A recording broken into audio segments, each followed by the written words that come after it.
Good evening and hello everyone. Today me and my group member will be present topic about leadership and management in school. Before we start our lesson today, I would like to introduce my group member. First presenter will be me, myself, Emalisa James. Second presenter is Nur Awada binti Wahid. Third presenter is Nur Afika Hanis binti Mursalim. Fourth presenter is Sarah Amila binti Zakaria. And the last presenter is Cik Siti Damia Bushra binti Cik Abdul Hamid. Let's look at the lesson that we will learn today. The first one is the difference between leadership and management. The second one is types of leadership. The third one is novice, teacher and challenge. And the last one is school management issue. Okay, without wasting our time, let's go straight to our main point about what is leadership and what is management in school. The meaning of leadership is the act of leading a team towards a common objective. For example, in the school, the principal is considered as the leader and he or she will bring a lot of change to the school so that the school success as well as the student performance will increase. The leader should plan what steps are needed to be in line with their expectation and pass the idea to their management. The leader needs to be knowledgeable to make sure they will lead their management well and meeting their goals at the end. Next is what is management? Well, management is a managing or in control of someone or something. In other words, management helps the leader in solving the issue or problem that the way the school faces, like classroom instruction and student achievement. Management will provide everything to the school benefit following with the leader instruction, but looking at the job requirement, many of us confused about leader and manager. But for sure, not all the manager can be leader, but all the leader can be manager. The other example is looking at the school as an organization according to the system. The principal will be a great person to become a leader.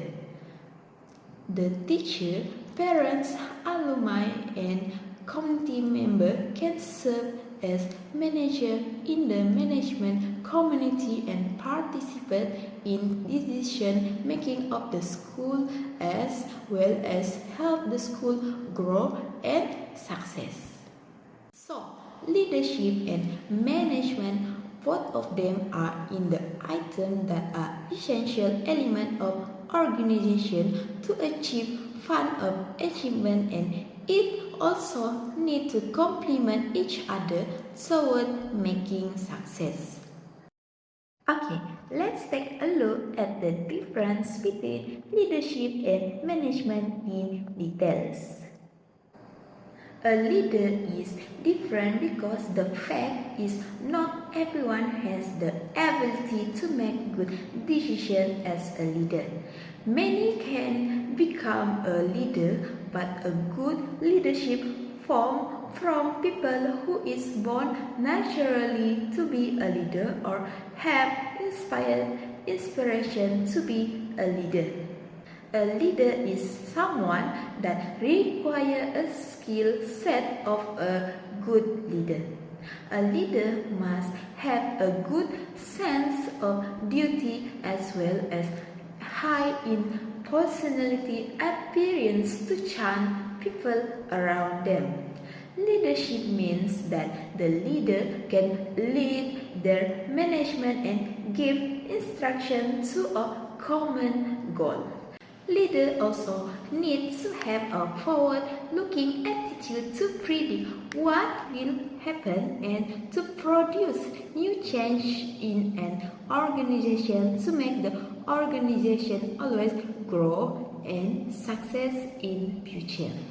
Leadership skills include to make people being inspiring as well as bring positive influence and a flexible mindset. I would like to inform that leaders do not necessarily an authority's position. They might be not in important position. In fact, they can be anyone, even a regular teacher also can be a leader as well as they are good enough to keep growing and can create change to something. Okay, now let's move to the management and what make management difference between the leadership. As I said before, management is in control of someone or something. In the school organization, they will hold administration like tell instruction, planning, organizing, and in charge, as well as they also have leader in solving problem. This is very important things to a management to determine success of an organization. In other hands, they do not need to use their brain or their mind. They only follow their duty and instruction that given and finish the job according to the instruction of the leader. So, now do you wonder if you want to become a successful and well-known leader? Okay, let's see a little bit about criteria that you need to become a good leader. First thing is, you need to be a confident like in meeting people.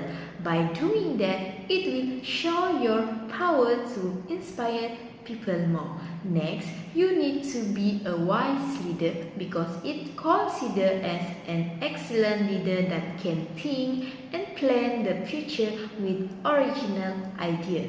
Then, a leader also needs to provide support in school organization. Like they need to be creative and innovative in order to make things right as well as having a good decision making to settle down the problem.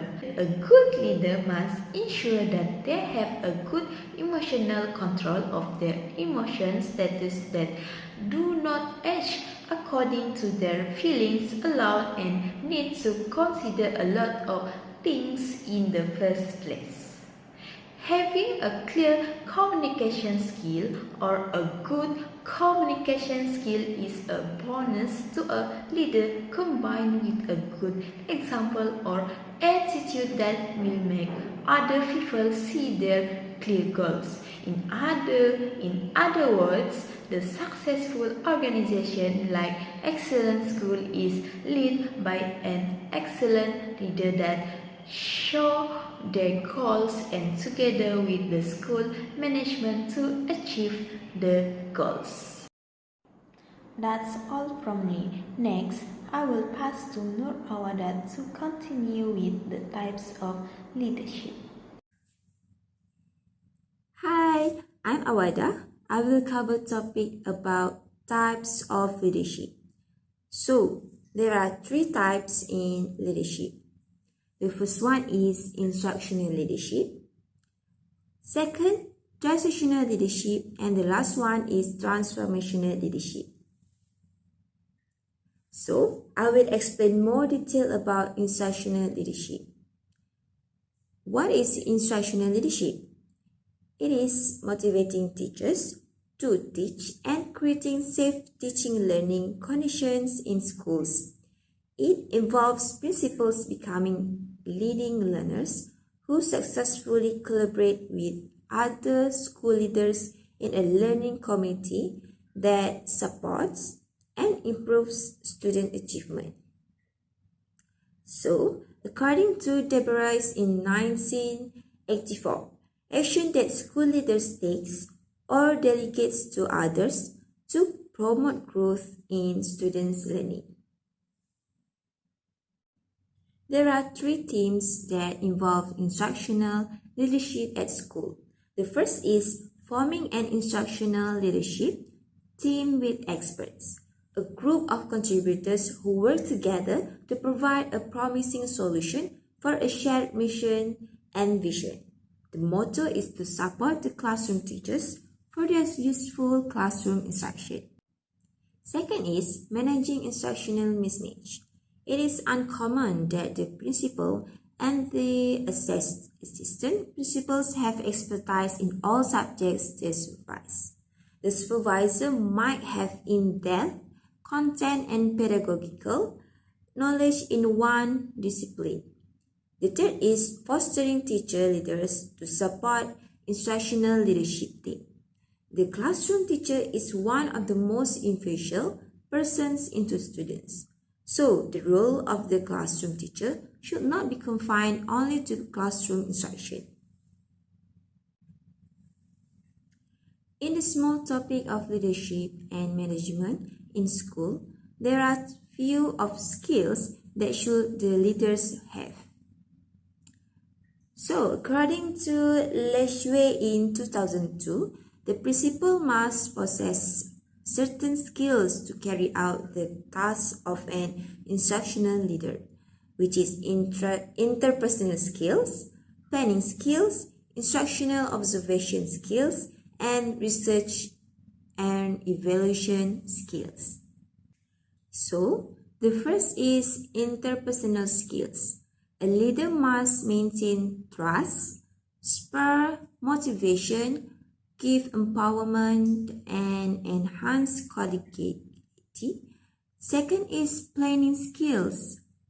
The leader also has to clear identification of goals or a vision toward as well as to induce commitment and enthusiasm. Third, instructional observation skills. The principal must have instructional observation skills, which is provide teachers with feedback to consider and reflect upon. And lastly, the principal also must have research and evaluation skills. They should arm with a plethora of information to make informed decisions about increasing learning at their schools. So, that's all from me. I will pass to the next presenter, my friend Anis. She will explain more details about other types of leadership. Thank you. Assalamualaikum. I'm Cik Siti Damia. Now I will present about school management issue. Do you know what is school management system? Okay, let me explain to you. A school management system is essential for every school to operate. There is doubt and it holds many crucial functions to ensure school management runs smoothly. The teacher, staff, and others external parties can collaborate easily through a centralized platform. It doesn't stop there. Integrated school management software also bridge communication between the schools, students, and parents. One of the keys to successful management is the ability to understand and apply modern management principles and techniques effectively. The aim or the purpose of school management in education is to produce efficient and effective manager who will be able to contribute the organizational and societal growth. School management is not an easy job. The school leader, which is the principal, often got overwhelmed in their work due to many things that they have to do every day. That includes making curriculum, managing teachers and employees, maintaining inventory, handling students and parents, and financial management. Okay, there are 4 types of school management issues. The first one is discerning in the involvement of parents. The second is high cost maintenance and operations. The third is lack of attendance, and the last is staff recruitment. Okay, now let me explain more about the issues. The first thing is listening the involvement parent. It can be good and it can be bad issues at the same time. Most of the teachers need to be aware that parental involvement in school is very important to improve student academic performance, which at the same time, this involvement can help the school reduce students' discipline problem at school. Besides, the parents also do not have enough time to pay attention to their children's education life due to their busy life schedule providing for their family. Okay, the second is high cost maintenance and operations. School building maintenance is concerned about resource management and providing a clean and safe learning environment for children. It is also about creating a physical setting that is appropriate and adequate for learning. For example, a classroom with broken window doesn't foster effective students' learning. Okay, maintaining a school or an education center is a huge challenge today for many administrators, especially with the high cost of maintenance and the cost need to be undertaken when adopting new trends, which can be extremely expensive. So, everyone in the school need always to be aware with their situation to make sure everything is on the right track. The third point is the recruitment of academic staff, which is recruiting capable and qualified teachers to teach the whole population of students is also another highlighted issue faced by the school management. It should be clearly stated what the roles involved and what is expected of a successful to be a teacher. However, it may also be useful to define what kind of person would suit this role. Considering the values and culture of your school, are they ambitious, collaborative, eager to learn? Defining these characteristics will help the applicants to understand how they will fit into the organization. It also helps to have a clear understanding of organizational fit in selecting and interviewing the candidates. The last point is lack of attendance. Attendance of school is drastically dropping due to many reasons. Some of the reasons are mostly unreachable by the school administrators. School attendance problems are complex and often very challenging to address, some because they are disengaged, other because of significant anxiety or mental health and well-being concern. Some are absent because of frequent experience of harassment, bullying, and racism. Hence, there are a student fear with their teacher due to there are no quality teacher in their classroom. Okay, now how to improve school management system? Firstly, is manage the classroom by encouraging student needs that can make them interested in learning process. 2. Monitoring students' achievement, behavior, attendance, assignment, and treat them nicely. The third one is we have to educate staff by attending some courses to improve their skills, knowledge, and achievement in school. The last one is communication and technology, which is the communication between teachers, students, and staff with controlling their emotion, behavior, and language when they talk to each other. Meanwhile, the technology is adding more devices like computer, LCD, internet in school can update management online system to be easier to others. As a conclusion, what we have learned today is leadership and management in school, started by Emalisa, is about the difference between leadership and management. What is leadership? What is management? What are the difference between the two types? And how to become a good leader? Okay, next, Nur Awada and Nurafika Hanis have discussed about the types of leadership in management, which is instructional, transaction, and transformation leadership. Sarah Amila have been present about novice teacher and the content is efficiency, professional quality and classroom management. And the last me is me about the school management issue.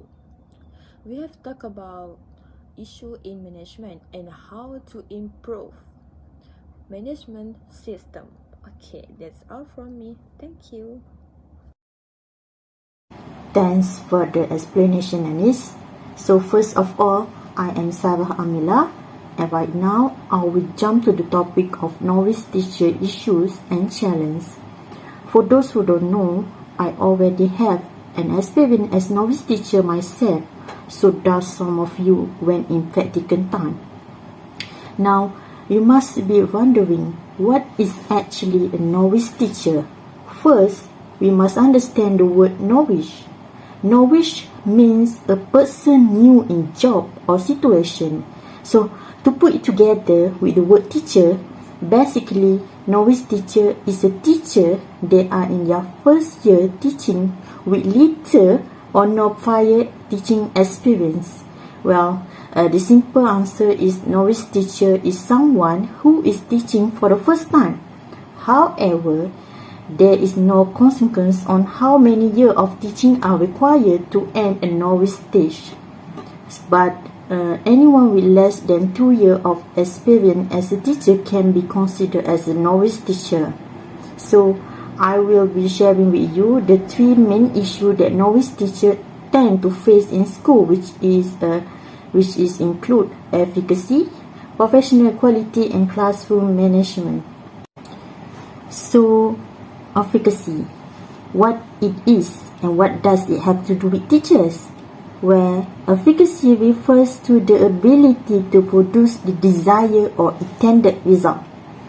When novice teachers are teaching for the first time, it involves the transitioning from being student to becoming a teacher, and this requires them to redesign their self-efficacy and professional identity. Imagine being a student for many years, and one day you wake up and you on the other side of the classroom, not as a student but as a teacher. You are the one that need to teach the students, so it is common for novice teacher to struggle or even fail during the early years. Although we may possess sufficient knowledge from theoretical class and pre-service teacher education, you cannot beat experience if it's a fact. Teaching experience is the major contributing factor for teachers to achieve a successful lesson. So, what a lot of novice teachers lack is that advanced skill which can only be acquired with years and years of teaching experience. For example, novice teacher can predict where in the syllabus students might have difficulty in understanding the topic, but they have a hard time to fit in and convey it in the classroom. Also, planning lesson content can be so time consuming for us because there are a lot more lesson characteristics that need to be considered, such as timing, scope, pacing, instructional and behavioral management concerns, sequencing activities. All of these things take practice. Low efficacy is one of the issues that novice teachers face, but with time can be improved and brought to trial and error support, feedback, and a lot of reflections. Since we talk about teacher efficacy, we have to talk about their professional identity, because continuing to develop professionally as teacher will help with your success. Personally, I struggle with this a lot. I always think, do I lack experience or do I lack the competency to become a good teacher? But actually, I'm not the only one who feels like this. Several studies report that there is a gap between theoretical knowledge and practice in class. So, they feel incompetent despite the teacher preparation that they have complete. Although pre-service education has helped them to determine their approach and implication in teaching, there seems to be a disconnect between what they have studied and what they actually experience in school. and this is due to the overwhelming realities of a classroom on top of adjusting to a new surrounding. You know what ends up happening? Novice teacher imitate the practice of experienced teacher to recognize as competent. The issue that I have with this is that it doesn't allow for novice teacher to grow as their own. But what it does allow is the collaboration between novice teacher and expert teacher and created a mentor-mentee relationship. So, no expert. Breeding a good rapport with other teacher is one of the ways to develop a positive professional identity. Although most of the time it only happens in an informal manner. Workshops, seminars, courses and conference has become a predominant form of professional development practice in Malaysia, which rarely value the collaboration among teachers. Therefore, for novice teacher, alternative professional development such as teacher inquiry, seminars, peer coaching, teacher study groups, and cooperative development can provide themselves a directed, collaborative, inquiry-based learning that recognize teachers' social and professional network.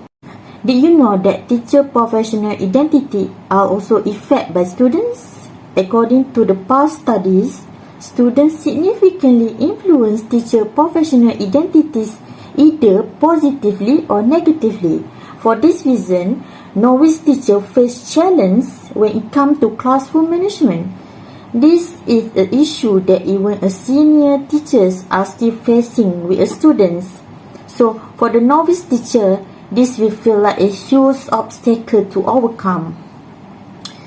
The problem includes students ignoring teacher instructions, students not respecting teachers, low motivation during lesson, and so much other specific instances that can discourage novice teacher. It is actually not an easy thing to get a fully respect from students and their intention, especially for a novice teacher like us. It takes perseverance, a lot of advice and support from other teachers. Most importantly, this is where the teaching strategy demonstrates its importance. In one of the studies, the researchers mentioned that the novice teacher in their study did not apply appropriate teaching strategies and did not recognize its importance. But this proved the disconnect between the theoretical knowledge and practice in the previous slide that I mentioned before. They can name 10 theories off the top of their head, but they don't necessarily know how to apply them correctly in a real teaching context.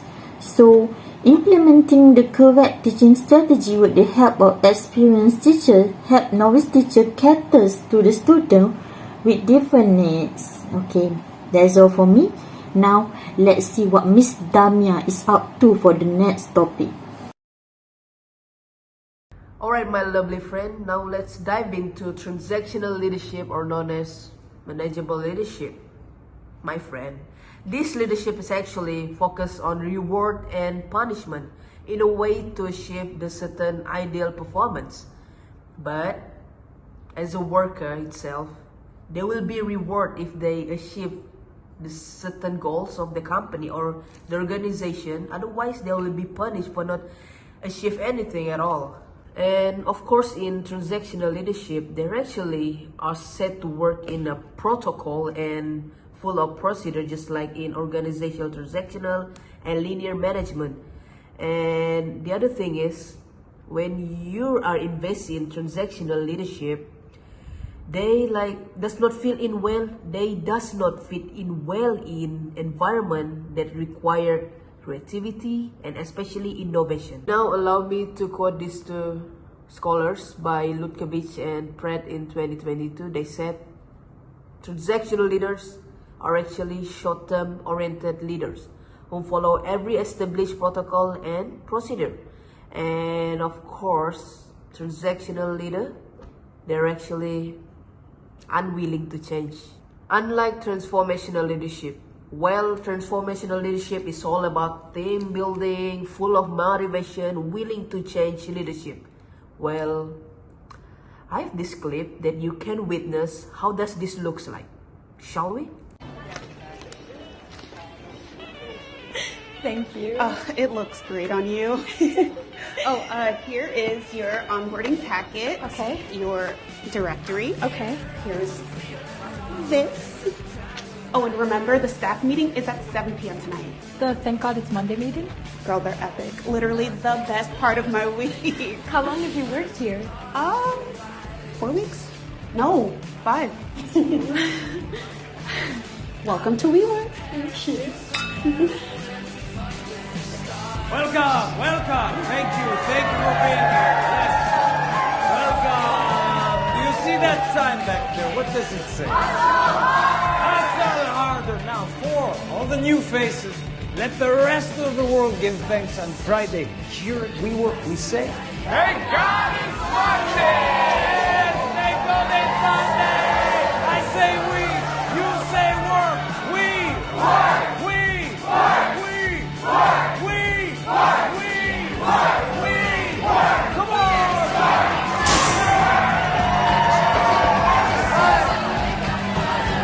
That's the thing about transformational leadership. They are very inspiring, they're very visionary, and such a risk taker in a way to achieve the goals.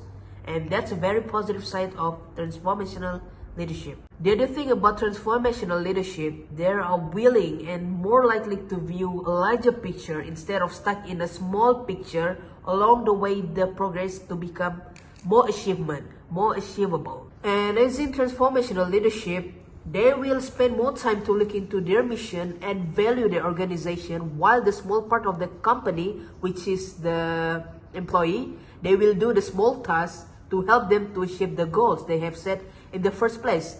And that's how the leaders and the employee, the team, build the connection and link to each other.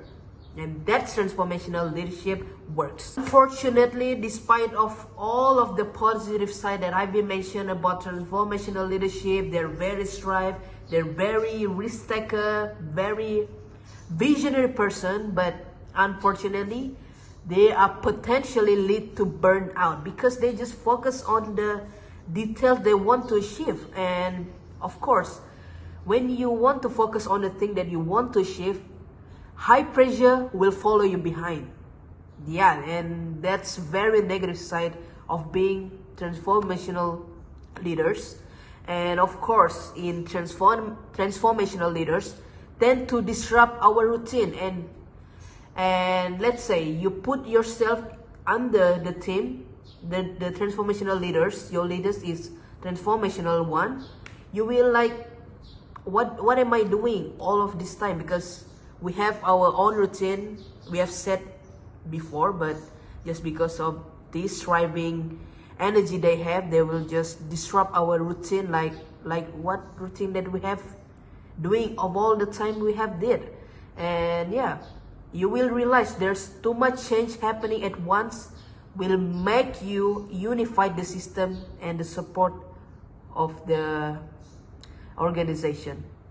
And finally, as a closure of this explanation from me, and of course, transformational leadership will cause all the employee to forget the standard protocols that has been set by the government and the organization. And that's all about it. I can explain to you about transformational leadership. So now I will let my buddy to explain to you about Novice. So shall we focus on her?